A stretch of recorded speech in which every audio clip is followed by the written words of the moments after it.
Dang it. I knew I should have taken a shower before I did this. I'm gonna act like someone did this to me. That's it. That's my excuse. I'm gonna edit that out. So, what's good, y'all? I'm back. You already know what to do and who I am. So, I'm back for another story, right? I'll keep it real with y'all. I'm here for three reasons, right? One, because the homies on Discord were very they were very supportive of the idea of me telling about my failures in life and all the trouble I've gotten into. So you're welcome. Two, my little siblings. Shout outs to y'all. I love y'all. Hope y'all are doing good and all that. So you consider this an opportunity to see my beautiful face. And three, the other day, some of my friends found out about this mistake that I call a YouTube channel. So sorry, guys. I'm sorry, guys. Consider this an opportunity for y'all to see my beautiful face as well. So, yeah, man, in honor of them finding and rating and exposing me on this thing, I'm going to tell y'all a story.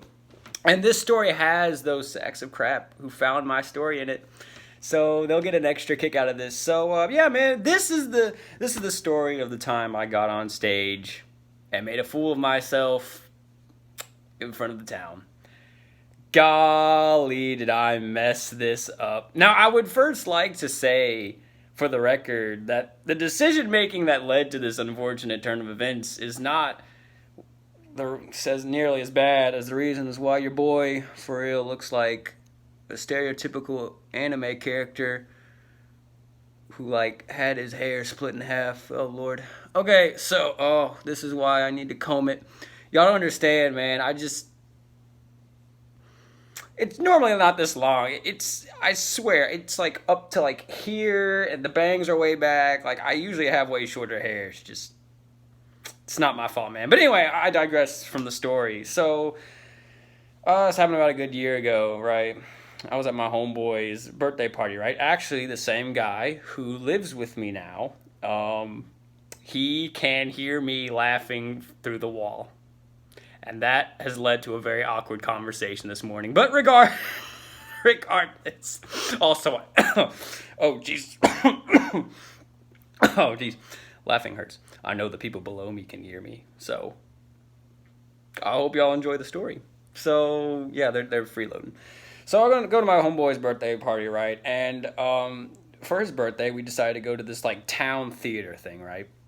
And it was for like the Tales of William Shakespeare abridged, right? And there were three people, right? Two girls, one guy.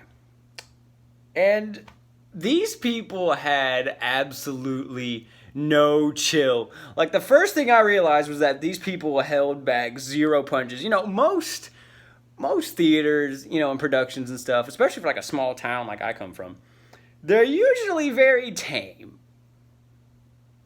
They knew who they were. They knew who their target demographic was, man. And the first thing that threw me off was the one guy, he kept dressing up as all the female characters, and I do mean he was dressing up like a female, if you know what I'm saying. It was not attractive. And what sucks is he had this chick voice, right? And he goes prancing around stage like a whole Cinderella out in here. And I remember at one point, this man goes, aha, you all thought I was straight. And I'm like, no, I didn't. Like, there's no way. There's no way. My bad. That was not meant to be insulting. But, yeah, might have to edit that out.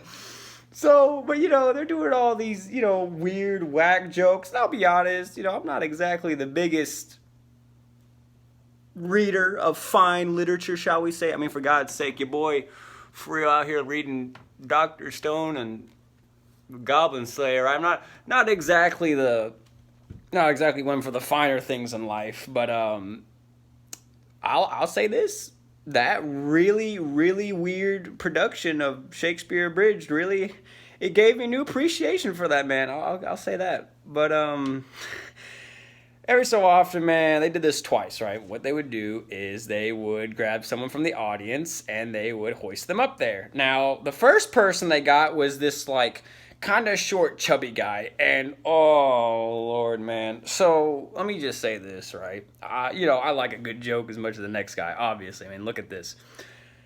But I kind of draw the line at public humiliation. And there's public humiliation and then there's a public execution. And that's what they did to this poor guy, man. They had him go up there and, like, scream for some reason in a womanly voice. And he was so red. I mean, he was so red. It was not good. So they decided to get another person from the audience, right? Now, we're all in a row, right? Like, we're all together. We're by ourselves, by the way. We have, like, basically our own little spot. There's no one around us. There's no one in front of us, no one behind us. It's just us, right, in our particular area. Of course, there's other people, but, I mean, it was darn near packed, but we just so happened to sit in the one area where there was, like, no one else sitting. So they look at us, right? There's about 6 of us. Yeah, 1, 2, 3, 4, 5, 6. Yeah, there's 6 of us.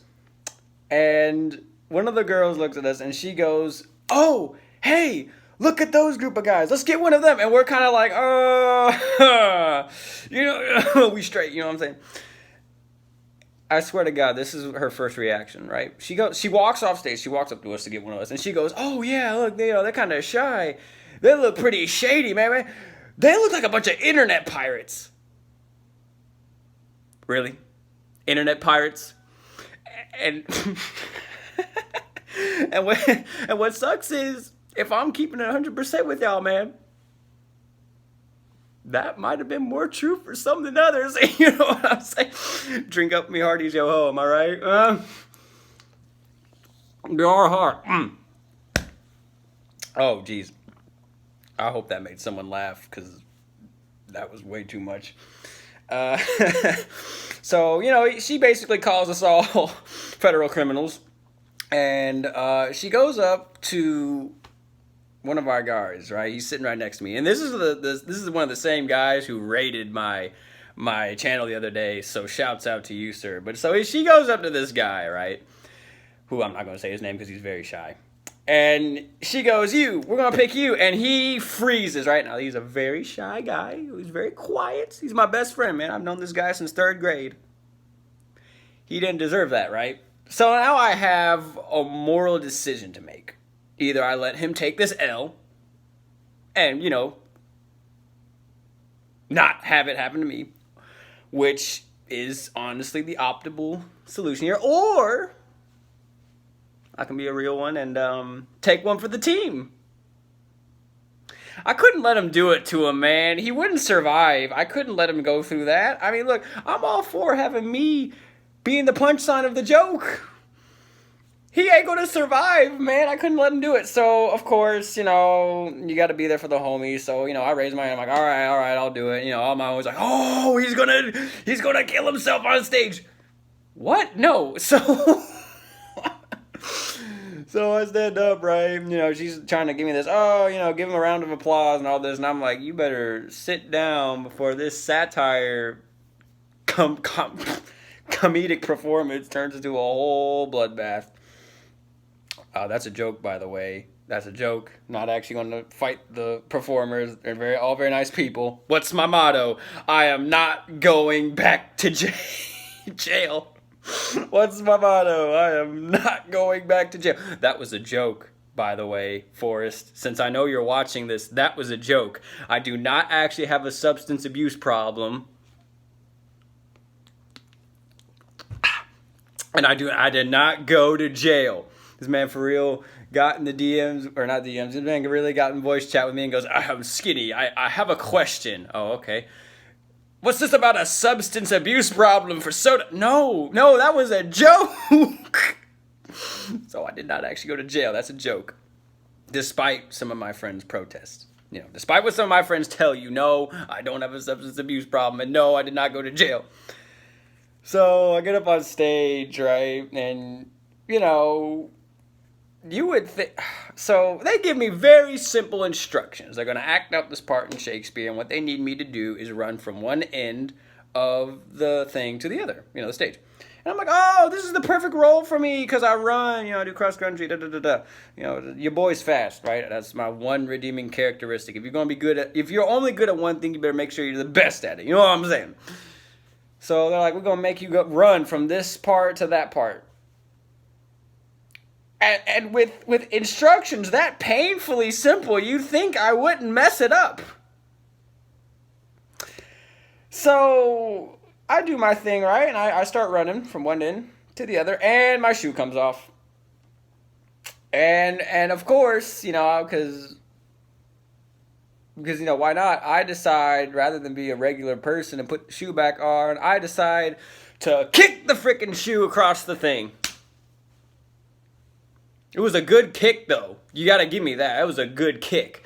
But, oh, man, it was not good. I regretted it immediately. Like, right as my foot was in motion, I'm like, what are you doing? And I kicked the freaking shoe across the thing, and it was, I got applause. Huh? Dreams do come true. You just got to watch out what you wish for, man. So of course, I put the shoe on. They kind of rolled with it. I thought it was kind of one of the stage performers. They were actually, that was a mean kick. Anyway, so I sit next to that. Remember that chubby guy or whatever?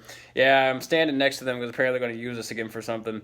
And so I go up next to him, and as they're talking to the people, I kind of like, hey man, bro, like these dudes are weird, and poor guy, he is shaking, right? He's like, he won't talk to me. He will not talk to me. He's too shy. He won't talk to me. I'm just like, don't worry, man. You all right. Nobody is judging you for this. This is not your fault. This is not your bad. So I try to ease him. Now in my mind, I want to tell him, bro, your face looks like the inside of a cherry pie. But of course, I can't tell him that. So, yeah, man, I do it again. They have us do the same roles. I didn't mess it up that time. I kind of got sick, though, because they had me run back and forth too many times. So at one point, I kind of just sat, and I was like, okay, I'm done. And finally, my pain and suffering ends. I collect my Oscar, of course. I sign my record deal. It's all good. All that. And, I go back to my friends. My homeboy, whose birthday was, he goes, let's, give it up for this dude. Without a doubt, 10 out of 10 acting, of course they're all being jerks, they're busting my chops. You better be happy I saved your butt. You know who you are. Yeah, man, that's, shorter story time, man, but yeah, that's how I for real got up on stage and acted from it. Oh, and of course, we go back to the homeboy's house for cake and ice cream, and I told some of my homegirls, or one of them, sorry, I told one of my homegirls, I'm like, yeah, man, I was for real a stage actor today, and she's just like, oh, let me guess, you killed the audience, right? And I'm like, I see what you did there, kill the audience, okay, nice, you killed the audience, didn't you? And I'm just like, wow. Almost did. Not the audience, but close enough. But yeah, man, that's that's a little mini story time for y'all, man. The time I got up on stage and acted like a total fool for my homeboy's birthday. It was not good. But I saved my friend though. That's all that matters. Moral of the story. Like I said, man, dreams do come true. I wanted to be a comedian when I was young, and well, I definitely got some laughs on stage, so there you go. But the for real moral of the lesson is, moral of the story is, be there for your homies. Because it would not have been good if anyone else other than me or the birthday boy went up there and did that. Those guys are not. Oh, and in the event that those performers are watching this, y'all ain't Jack. y'all ain't Jack. So yeah, that's a short 14-minute story time for y'all, man. Y'all already know what to do.